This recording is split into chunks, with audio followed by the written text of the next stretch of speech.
The tracks came off first. That's what the reconnaissance photographs show, along a stretch of forest road east of Malmedy. 2 Panther hulls, a Mark IV, and something that had been a half-track before the fire got into its fuel, all of it strung out over maybe 80 yards of frozen mud. The armor is pointed the wrong way. These were vehicles caught trying to reverse, trying to turn, and the burn patterns on the rear decks say most of the crews never got the chance. Beside them, blackened and tipped into the ditch, sits the thing that did it. An American M16 half-track, 4 50 caliber barrels still pointed downhill, its own crew compartment scorched where return fire finally found the range. If a name belongs on that wreck and it isn't in this video, put it in the comments, because these gun crews rarely made it into the histories. A like and a subscribe help me keep digging the men out of the after-action files where the Army buried them. Look at what an anti-aircraft weapon was doing killing tanks. That's the whole riddle sitting in the ditch. The M16 was built to shoot down airplanes. 4 Browning M2 heavy machine guns on a powered turret. Electric Travers fast enough to track a fighter across the sky. A sight calibrated for deflection, shooting against something moving 300 miles an hour at altitude. Nobody drew up the thing to fight armor. It couldn't penetrate a Panther's frontal plate with anything in its ammunition boxes. And yet, the burned column on that road is real, photographed, logged, and by the winter of 1944, this was not the strange exception. It was becoming the pattern. The Germans had a word for the vehicle by then.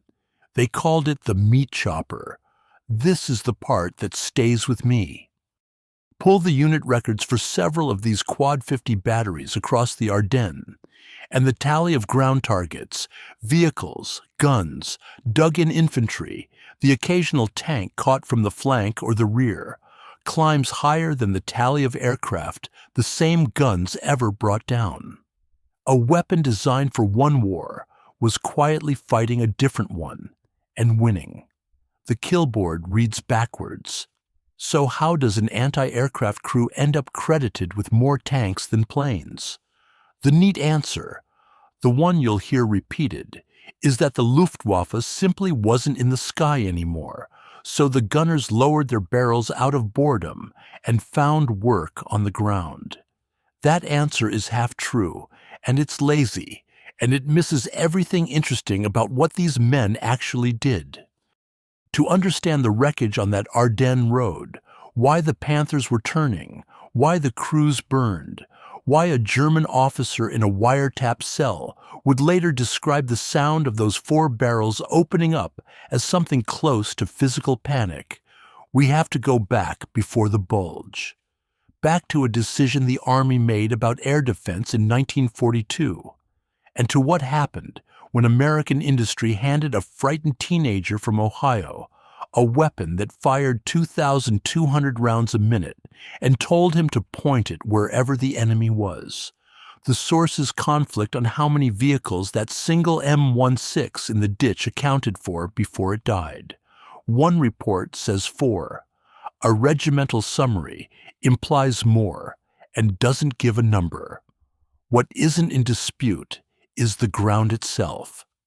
Recovery teams working that road in January counted the German hulls, and the ratio of dead armor to 1 dead half-track is the kind of exchange that makes ordnance officers rewrite their manuals. The gun wasn't supposed to be able to do this. The men firing it figured that out faster than the Army did, and the Germans, coming down that road in the dark, figured it out last of all. Listen for it in the gun camera footage from that autumn, and you notice the silence. The barrels sweep the sky over Belgium. The gunners rotate through their watches, and nothing comes. For crews trained to spend their war staring upward until their necks ached, the emptiness was its own kind of strange.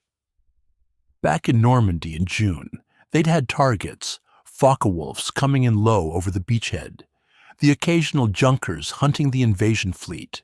enough contact that a Quad 50 battery could reasonably expect to burn through ammunition against airplanes. By September, the contacts had thinned to almost nothing. By November, a gunner could go weeks without seeing a German aircraft, and when one did appear, it was usually running, low and fast, and gone before the sights could settle. What happened to the Luftwaffe is not a mystery, and the numbers tell it cleanly. American and British air forces had spent 1944 grinding the German fighter arm down to splinters, not on the ground, but in the air, in the daylight fighting over the Reich, where the P-51s escorting the bomber streams killed German pilots faster than the training schools could replace them. The men mattered more than the machines. Germany was still building fighters into 1944 in respectable numbers, but the experienced pilots were dead, and a factory can turn out an airframe in days, while a competent fighter pilot takes the better part of a year. So, the Luftwaffe, that might have contested the skies over the Ardennes front, simply wasn't there. Fuel finished the job. By late 1944, the synthetic fuel plants had been bombed so thoroughly that operational squadrons were rationing sorties, grounding aircraft for lack of aviation gasoline, training new pilots on gliders because there was nothing to put in the tanks. The sky over the American lines belonged, almost totally, to the Americans, which left a problem nobody at the top had quite planned for. The U.S. Army had built an enormous anti-aircraft establishment, hundreds of battalions, tens of thousands of men, all of it raised on the assumption that the enemy air threat would look the way it had looked in 1941 and 1942. Read the mobilization plans, and the scale is almost comic in hindsight. The Coast Artillery's anti-aircraft branch swelled to over 600,000 men at its peak, all of it aimed at a Luftwaffe that was disintegrating faster than the planners could revise their assumptions. So here were thousands of highly trained gun crews, men who could track a moving target, lead it, and put a wall of steel where it was going to be, sitting behind some of the most responsive rapid-fire weapons in the entire American arsenal, with an empty sky in front of them. The M16 half-track, the M45 Maxim mount, the towed Quad 50 on its trailer, superb machines for killing airplanes, and there were no airplanes to kill. That's a lot of firepower doing nothing. Armies do not tolerate expensive firepower doing nothing for long. The commanders on the ground saw it before the Doctrine did. A battalion commander with 16 or 32 of these mounts and no aerial targets starts looking at the ground. And the ground in the autumn of 1944 was full of work. German infantry in tree lines, trucks on roads, machine gun nests in stone farmhouses, columns caught in the open. The weapon that could hose a fighter out of the sky could do appalling things to a man in a ditch. Nobody issued a grand directive announcing the change. It happened piecemeal, unit by unit, an officer here deciding to depress the barrels and register them on a crossroads, an officer there parking his half-tracks where they could sweep a field. The paperwork caught up months later. By the time the Germans launched everything they had left into the Ardennes, thousands of American gunners had already quietly changed jobs, and the enemy walked straight into it. A gunner named Charles Cook, quoted years later in a battalion veterans newsletter, put it plainly. "We trained for 2 years to shoot at the sky, and then they told us the sky was empty. So the guns pointed down.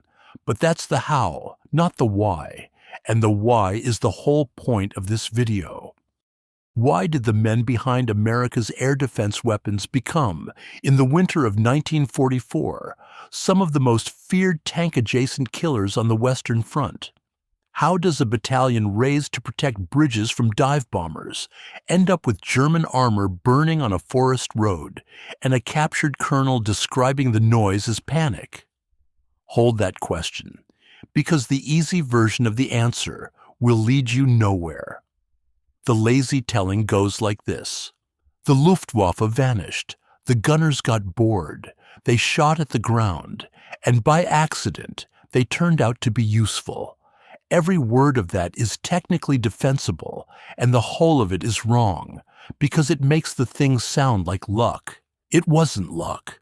Look at what the weapon actually was, and what the men behind it had actually learned, and the ground killing stops looking like an accident and starts looking like the single most predictable outcome of the entire program.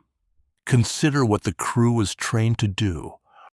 An anti-aircraft crew is trained to solve the hardest fire control problem in ground combat. Hit something small, moving fast, in 3 dimensions. While leading it by a distance, you have to compute in your head in the second before it's gone. A fighter crossing at 300 miles an hour is a nightmare target. A German half-track on a road doing 25 is not. Take a man who can track the first and hand him the second, and you have not given him a challenge. You have given him a coffee break with a trigger. The skills that made the Quad 50 crews merely adequate against aircraft made them murderous against anything on the Earth's surface. And the Browning M2, firing at cyclic rate, 4 barrels at once, was already the most effective ground suppression weapon in the American inventory before anyone thought to aim it at a tank's flank or a truck's engine block. So, the gun didn't have to change. The war changed, and the gun was already perfect for the war it hadn't been built for. I'm going to spend the rest of this video proving that.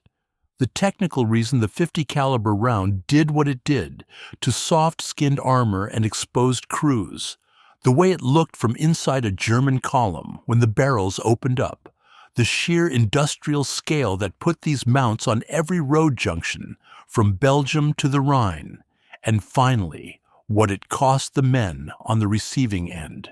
But sit with the irony first, because it's the thing that makes this story worth telling.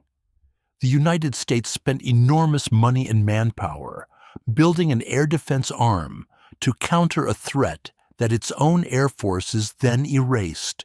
600,000 men, thousands of mounts, a whole branch of the coast artillery, all raised to fight an enemy that American fighter pilots had already killed in the sky over Germany.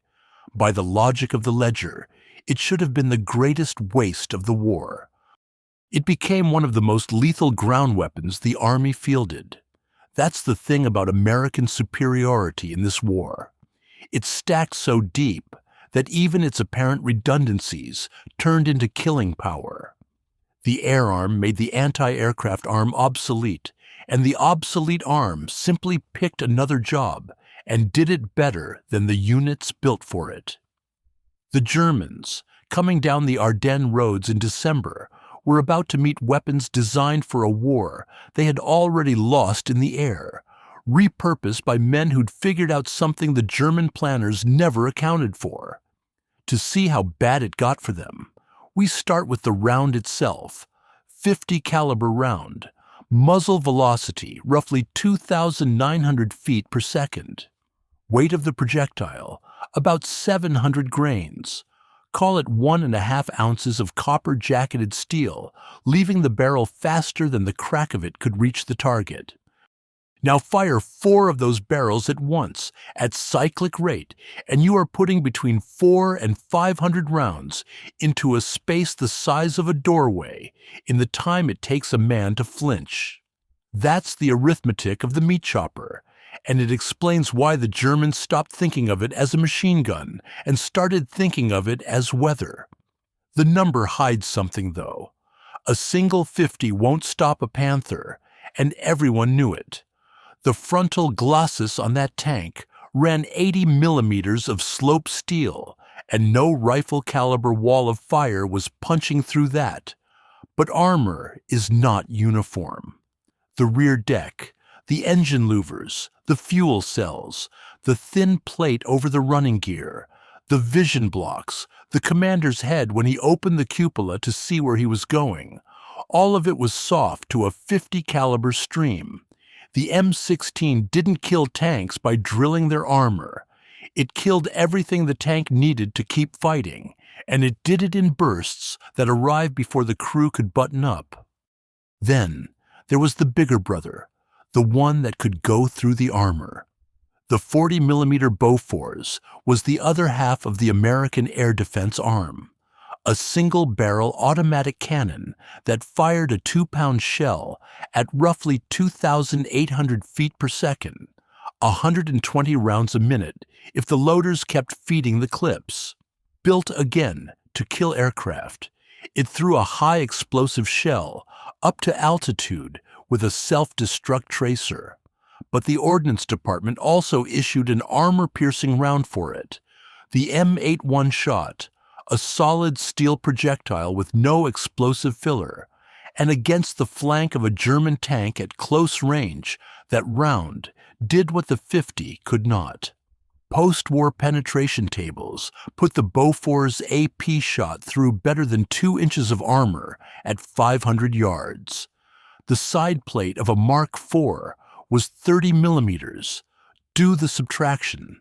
So picture the two weapons working the same road, because in the Ardennes, they often did. The Bofors reaches out and cracks the vehicle, the engine, the track, the side hull, and the M16 saturates whatever spills out of it. One weapon opens the can, the other empties it. The after-action reports use language that historians usually launder out. One anti-aircraft battalion summary from that winter describes a German infantry assault meeting the Quad 50s in the open and records the result in a single clinical sentence. The enemy attack was completely disintegrated. Not repelled, not halted, but disintegrated, their word, chosen by an officer who watched it happen and reached for the most accurate verb he had. A 50 caliber round does not wound a man the way a rifle bullet does. It removes the part of him it hits. 4 barrels of it, traversing across a squad in the snow, did things that the men on the receiving end could not process fast enough to run from. The German who survived it tended to describe the sound before anything else. The 4 guns firing together produced a noise that didn't register as individual shots at all, a tearing, a ripping, something mechanical and continuous that told a man in the first half second that whatever was making it could not be answered. The specifications can't capture that. On paper, the M16 was a compromise, an anti-aircraft mount pressed into a job it wasn't designed for.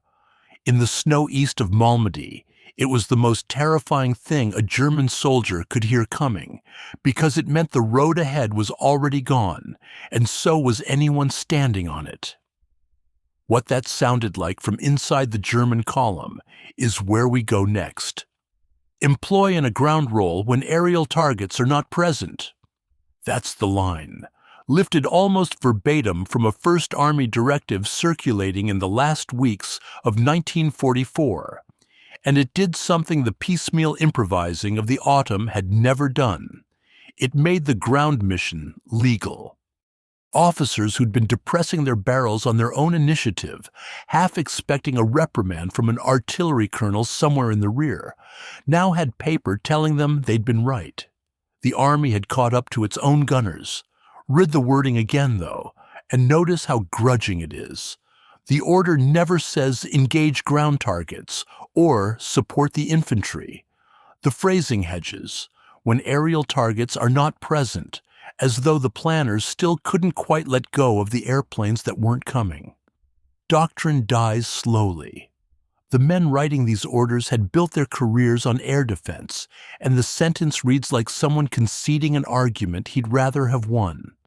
But concede it they did, and the mechanism was simpler than any grand reorganization. Anti-aircraft battalions in the ETO were mostly non-divisional, separate units attached to corps or armies and parceled out where needed. That structure mattered enormously. A corps commander could take an automatic weapons battalion off bridge defense duty and hand it to an infantry division for close support with a single order, no act of Congress required. By December, gun crews were being written into ground fire plans alongside the field artillery. The M16s were sighted to cover roads, draws, and the flat white fields where a German infantry company would have to cross open ground to reach an American line. Then, the Ardennes broke open, and the paperwork stopped mattering entirely. When the German offensive hit on the 16th of December, the anti-aircraft units were already in place, already registered on the ground, already thinking horizontally. They didn't have to be redirected in the middle of a crisis. The redirection had happened weeks earlier, quietly, and when the battle came, it proved the choice right. Along the northern shoulder, around Malmedy and Stavelot and Elsenborn, half-track quad 50s and towed Bofors guns ended up in the direct fire line because there was nothing else to plug the gap, and because everyone by then understood what those weapons could do to men and vehicles in the open. The after-action reports from that winter stop apologizing for the ground roll and start bragging about it. One automatic weapons battalion summary records its month's work in a ledger that reads nothing like an air defense unit's. Enemy tanks, half-tracks, trucks, and personnel tallied in columns, with the aircraft figure sitting near 0 at the bottom. The clerk who typed it made no comment on the reversal. He didn't have to. The numbers said everything. A unit built to shoot down planes, closing out the decisive battle of the Western Front with a kill list made almost entirely of things that drove or walked. There's one thing I keep coming back to. The German plan for the Ardennes counted on a lot of things going their way. Bad weather to ground American air power, surprise, speed, the seizure of fuel dumps before the tanks ran dry. The weather did ground the planes for the first crucial week, and the Germans got their moment of empty sky.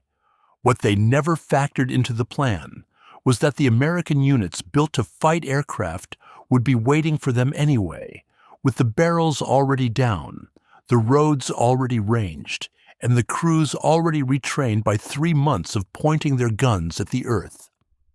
The Luftwaffe's absence should have been a German advantage. Instead, it had freed thousands of American gun crews to specialize in killing exactly the kind of column that Germany was about to send down those forest roads. The orders that pointed the barrels down were, on paper, an admission of obsolescence. In practice, they positioned the single most concentrated source of automatic firepower in the U.S. Army directly across the path of the last German offensive in the West. And the men coming down those roads had no idea it was there. 39 armored vehicles in 10 days. That's the figure one anti-aircraft automatic weapons battalion claimed for its sector on the northern shoulder. And it's the number that makes this whole story land. Because a tank destroyer battalion sitting in the same country that month, purpose-built, towed 3-inch guns, or M18 Hellcats, men trained on nothing but killing armor, often couldn't match it. Look at the two ledgers side by side, and the math stops making sense until you understand why. Start with volume of fire. A tank destroyer engages one target at a time. Aim, fire, observe, correct, fire again. Deliberate, accurate, and slow, because the 3-inch gun and the 76mm both loaded by hand, 1 round at a time, maybe 8 to 10 aimed shots a minute from a good crew. Now set that against a battalion of quad 50s and Bofors guns saturating a road junction. The tank destroyer is a scalpel. The anti-aircraft battalion is a wood chipper. Against a stationary Tiger at 1,000 yards, you want the scalpel. Against a stalled column of half-tracks and infantry bunched on a narrow forest road in the snow, the chipper wins, and it isn't close. Then, There's what kill even meant on those roads. The tank destroyer arm counted armor, and armor mostly meant tanks, the hard targets, the ones that justified the branch's existence. But the Ardennes columns weren't all tanks. Behind every Panther crawled the fuel trucks, the ammunition carriers, the half-tracks packed with panzer grenadiers, the towed guns and the staff cars, all the soft-skinned tail that a mechanized spearhead needs to keep moving. Kill the truck, and you strand the tank as surely as killing the tank. The anti-aircraft crews, firing weapons that shredded soft skin and infantry both, were perfectly built to gut that tail, and their kill lists reflect it. Trucks, half-tracks, and personnel stacked in columns, the tank destroyers never bothered to fill in. The comparison isn't really fair. The two units weren't scoring the same game. Weigh the sectors, and the picture sharpens further. Tank destroyers were concentrated where enemy armor was expected to punch through, held in reserve, committed to the critical avenues. Anti-aircraft battalions were spread thin across every road, bridge and crossroads in the corps rear, which, when the German offensive lunged deep and fast, turned out to be exactly where the spearheads went. The Bofors crew set up to guard a bridge 3 days earlier, found the point of a panzer column coming straight at its muzzle. Nobody planned that. The dispersion that made anti-aircraft units look like an afterthought put them, by accident of geometry, on the routes the Germans actually used. One number ends the argument. Across the European theater, the Army credited its anti-aircraft units with destroying so many ground targets that the after-action analysts started tracking the ground kills separately, and by the winter, fighting the ground totals for many automatic weapons battalions dwarfed anything they logged against aircraft. A branch built to shoot down planes had become, statistically, one of the Army's more productive tank and vehicle killers, not per gun, not per crew, but per sector, where volume and position beat precision. I've gone looking for the clean, unified tally that proves this across every battalion, and it isn't there. The record-keeping is a mess. Some units counted probables, some counted only confirmed, some folded vehicle kills into the same line as aircraft and left later historians to untangle it. Sources conflict on the totals. What doesn't conflict is the shape of it. Units raised for one job outproducing the specialists at another, in sector after sector, from the same set of guns. The German who drove down those roads understood none of this arithmetic. He only knew that the fire came from a direction the intelligence briefing hadn't mentioned, at a rate no anti-tank gun could produce, from a weapon he'd been told pointed at the sky. What that felt like from inside the column is where the story turns next. The tracer came in white, not red. That's the detail a captured panzer grenadier fixed on when American interrogators wrote him up on the northern shoulder. The .50 caliber tracer burned a harder, colder color than anything the German guns threw, and it arrived in a solid line rather than as separate rounds. He was riding the third vehicle in the column, a half-track, packed shoulder to shoulder with the rest of his section, and the road ahead of him disappeared into a wall of that white light before he understood there was a gun making it. Walk it through from his seat. The column has stopped, which on a forest road in the Ardennes means the vehicle in front has hit something, and the men in the back can't see what. Engines idling, exhaust hanging in the cold, everyone waiting for the line to move. Then two things converge on the lead vehicles at once. The Bofors shot that cracks the engine block, and the 4 streams of .50 that come across the stalled half-tracks at a level about chest-high to a standing man. There is no cover on a road cut through timber. There is the ditch, and there is under the vehicle, and a man has roughly a second to choose before the fire reaches him. He chose the ditch, which is why he lived to be interrogated.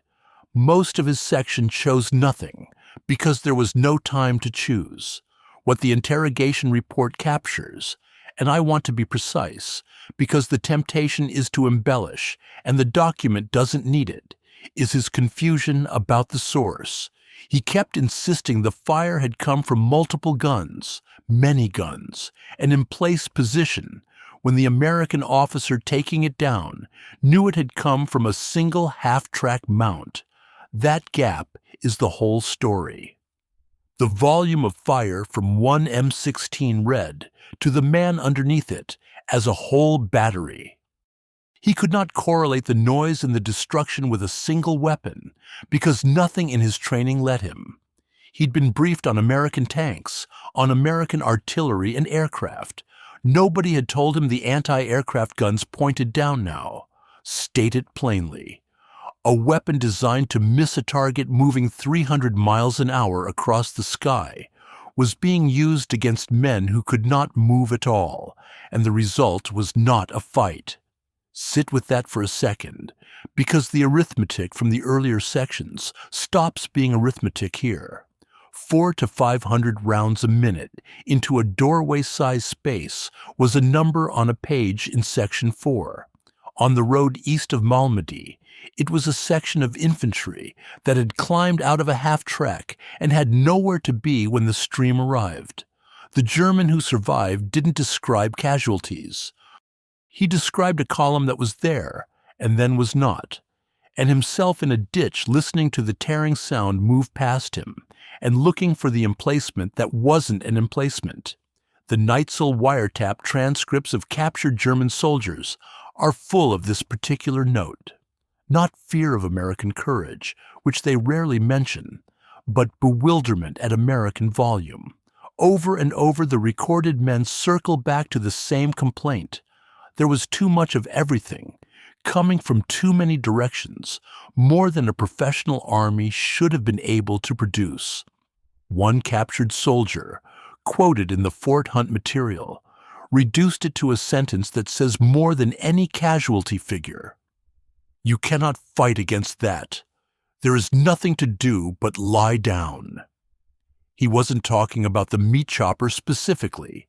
He was talking about the whole American way of making war, and the meat chopper was simply the version of it that found him on a forest road. That's the answer the title promised. The crew got credited with more tanks than planes because the sky was empty and the road was full, and because a German column, professional and brave and completely correct in its doctrine, drove into a weapon its intelligence officers had filed under the wrong heading. 0540 hours, the 17th of December, a crossroads south of Stavelot. The gun commander of a Quad 50 half-track heard the tanks before he saw them. That flat metallic clank of track pins that carries through cold air a long way before the engine noise catches up. Kampfgruppe Piper's spearhead was feeling its way west along the Amblev Valley, and it came around the bend in column because a road cut through timber gives armor no other option. The American had his 4 barrels loaded and his traverse free. He did not have an anti-tank weapon. What he had was a rate of fire. He couldn't kill the lead panther, and he knew it. The .50 caliber wouldn't punch that frontal armor from any angle a road afforded him. So he did the thing the tank destroyer crews couldn't do, and the field artillery was too far back to try. He swept the vehicle decks and the ground around them, stripping off the panzer grenadiers riding the hulls, driving the accompanying infantry flat into the ditches, and blinding the tank commanders who had to button up or lose their heads to the stream. Understand what that does to an armored advance. A tank in close country is nearly deaf and half-blind, and it lives on the infantry, walking beside it to spot the anti-tank gun, the bazooka team, the mine belt, peel that infantry away, and the tank rolls forward alone into ground it cannot see. The Quad 50 didn't stop the column by destroying it. It stopped the column by making it naked. This is the part the branch history never quite says out loud, so I will. Along the northern shoulder in those first 4 days, anti-aircraft automatic weapons crews were doing infantry suppression work that no other weapon in the theater could match, at exactly the moment the line had nothing else to give. The half-tracks were mobile, they carried their own ammunition, and they could throw more lead across a road in 10 seconds than a rifle company could manage in a minute. The cost of standing there was total. A quad 50 half-track has a 1/4 inch of steel around the crew and an open top. Anything that shot back, a tank's coaxial machine gun, a mortar, a single well-placed round from the Panther's 75, ended the gun and everyone serving it. The crews knew the arithmetic. They set up on the roads anyway, because the road was where the Germans were, and somebody had to be on it. At Elsenborn Ridge, the pattern hardened into something the German attackers could not crack at all. The ridge anchored the northern shoulder, and the 12th SS Panzer threw itself at that line again and again across open, snow-covered approaches, which was the worst possible ground to cross in front of massed automatic weapons. Field artillery, tank destroyers, and anti-aircraft guns firing in the direct fire role laid a belt of fire across the fields that the German infantry simply could not walk through. Wave after wave came in and died in the snow, and the shoulder held without bending. A German officer's account of the Elsenborn fighting, filtered through the post-war foreign military studies, keeps returning to the density of American fire on those approaches. The sense that every field was covered, that there was no seam to slip through. That was the anti-aircraft belt as much as the artillery. The guns built to fill the sky with steel were filling the fields with it instead. By the 20th of December, the northern shoulder was a wall, and Piper's spearhead, the sharpest instrument the German offensive had, was starving for fuel in a valley it could not fight its way out of, its infantry thinned, its schedule broken in the first hours by the kind of fire its planners had filed under the wrong heading. The German plan needed the roads open and fast. The American gun crews had decided the roads would be neither, and they made that decision standing behind a 1/4 inch of steel with the tops of their vehicles open to the sky they no longer had to watch. 17 crews. That's what one anti-aircraft battalion listed as combat losses across the Ardennes, fighting, killed, wounded, missing, set against a claimed ground tally that ran into the dozens of vehicles and a body count nobody bothered to total, because you don't count what the 50 caliber leaves. The exchange looks lopsided on paper. Look closer at what each side of that ledger cost, and the arithmetic gets harder to read than any spreadsheet the after-action officers filed. Walk the road east of Malmedy after the thaw started to work on it. The reconnaissance photographs from Section 1 show the hulls, but the photographs are silent about the rest. The smell that came up off a burned column when the wind shifted, diesel and cordite, and the other thing underneath it, that men who were there never described the same way twice. Meltwater ran black in the ruts. A half-track's tires had burned down to the rims and left the wheels sitting in a ring of ash the snow hadn't reclaimed. The Panzer Grenadiers section, the one from Section 7 who chose the ditch, lay where the stream had found them, and the Graves registration teams who came through counted what the gun crews hadn't, stayed it flat. The men who fired the meat chopper did work that no other weapon in the theater could do that week, and the work looked, up close, like something no one should have to look at. That's the cost the tally doesn't carry, and it sat heavy on the men who did the firing.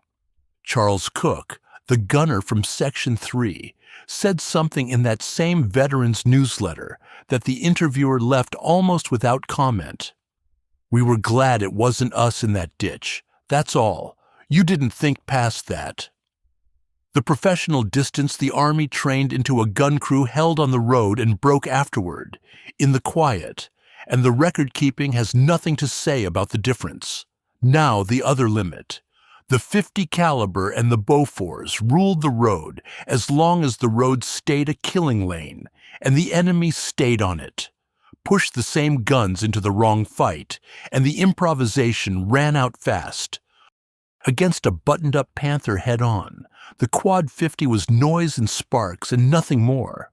It could blind the tank, strip its infantry, and never scratch its glacis.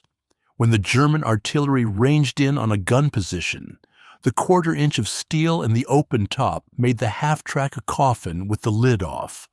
Battalions that stood on the roads through those first 4 days paid for the vehicles they killed with crews they could not replace at the same rate. The weapon was decisive and expendable at once, and the men serving it were the expendable part. Here is where the whole story settles. The anti-aircraft crews were credited with more tanks than planes, not because they were better tank killers than the tank destroyers. They weren't. But because the war handed them the one job their guns were accidentally perfect for, on the one ground where volume beat precision. At the one moment the American sky had gone so quiet that the guns had nothing else to shoot. Take away the empty sky, and none of it happens. The gunners point up, the columns move faster, and the northern shoulder holds with one less wall. The empty sky was American too. Every plane the Germans didn't have overhead in December was a plane the 8th Air Force, and the fighter groups had already driven out of the war, which is why thousands of trained anti-aircraft gunners were standing around Belgium with nothing to shoot at until the Panzers gave them targets. One American victory created the conditions for another, and a German column paid for both on a forest road. The kill sheets and the crew rosters both survive. Set them side by side, and the numbers still don't quite balance, and the men who kept them never claimed they did. 1941, a factory floor in Bridgeport, Connecticut.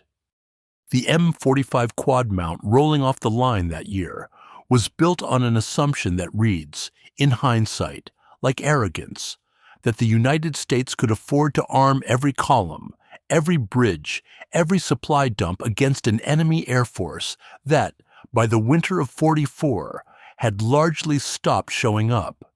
The Ordnance Department ordered them by the thousands anyway. That was the American habit, and the German intelligence services never learned to price it correctly. Look at what the surplus actually meant on the ground. A nation that builds air defense on the scale America did, for a threat that evaporated, ends up with thousands of automatic weapons and trained crews standing idle at the exact moment its infantry line needs more firepower than it has. The leftover became the reserve. The reserve became the wall on the northern shoulder. No German planner modeling the Ardennes offensive put a column of Quad 50s on the roads in his calculations, because no German planner could imagine an army rich enough to leave that much firepower lying around waiting for a job. That was the miscalculation underneath the whole offensive. Watch the assumption fail. The German plan assumed the American rear was soft, thinly held by service troops and green divisions who would break when armor hit them fast. It was half right. What the plan didn't account for was that the soft rear came preloaded with anti-aircraft battalions that had nothing to shoot at and everything to prove, and that a First Army directive had already made it legal to point the barrels down. The softness had teeth the map didn't show. There's a passage in the Foreign Military Studies that I keep coming back to. A German general, writing for the U.S. Army after the war, tried to explain the failure of the offensive to his American interviewers, and he kept circling the same wound: the American ability to produce overwhelming fire from unexpected quarters, at unexpected moments, in quantities that made German fire discipline irrelevant. He wrote of American material superiority as a thing that could not be answered by courage. His words. He meant it as an excuse. It works better as a verdict. That's the enemy admission the whole story was pointing at. Not that American soldiers were braver. The general never conceded that, and the record doesn't require it. What he conceded was harder for a professional soldier to say, that the war had been decided in the factories before it reached the field, and that no amount of Prussian competence could close a gap measured in production lines. The Bridgeport quad mount was that gap made physical on a forest road at chest height. Sit with the shape of it. A weapon designed for a war in the air won a fight on the ground because the air war had already been won so completely that the weapon had nothing left to do. Victory produced the surplus, and the surplus produced another victory. The Germans drove into the second one without ever understanding the first. The men who served the guns understood only their piece of it. They didn't know they were the physical proof of an industrial argument. They knew the road, the cold, the quarter-inch of steel, the 4 barrels, and the columns that came around the bend in the dark, expecting an open road. They pointed the barrels down and did the work, and the work held the shoulder, and the shoulder broke the timetable, and the timetable was the whole German plan. 1 battalion, 10 days.